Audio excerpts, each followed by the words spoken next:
સુમુલ ડેરીમાં ભ્રષ્ટાચારના પડઘા પહોંચ્યા પીએમઓ સુધી. નમસ્કાર, સ્વાગત છે આપનું આરબી ન્યૂઝના ટોપ 10 સમાચારમાં. હું અશ્વિન રાઠોડ. સુમુલ ડેરીમાં 1000 કરોડના કથિત કૌભાંડમાં કૃષિ અને સહકાર વિભાગનો તપાસનો આદેશ. માત્ર 100 ગ્રામ વધેલા વજનના કારણે વિનેશ ફોગાટ અયોગ્ય જાહેર થતા કરોડો ભારતીયોના દિલ તૂટ્યા. વિનેશ ફોગાટની અયોગ્યતા મામલે પીએમ મોદીનો પ્રયાસ. પીટી ઉષાને વિરોધ નોંધાવવા માટે કહ્યું. હાલ બાંગ્લાદેશની કથળેલી પરિસ્થિતિને યોગ્ય કરવા માટે બાંગ્લાદેશના નોબેલ પુરસ્કાર વિજેતા મોહમ્મદ યુનુસને વચગાળાની સરકારના વડાપ્રધાન બનાવવામાં આવ્યા. બાંગ્લાદેશમાં વચગાળાની સરકાર ગુરુવારે શપથ લેશે. આર્મી ચીફે આપી જાણકારી.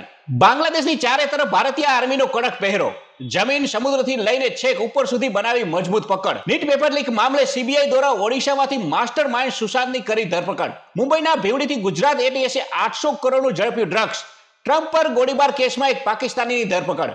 ઇન્ટેલ પછી ડેલમાં પણ મોટી છટણીની જાહેરાત. અનેક મોટા અધિકારી સહિત 12,000 થી વધુ કર્મચારીઓની જશે નોકરી. તો આ હતા આજના ટોપ 10 ન્યૂઝ અને હું હતો આપની સાથે અશ્વિન રાઠોડ. જય હિન્દ, જય ભારત.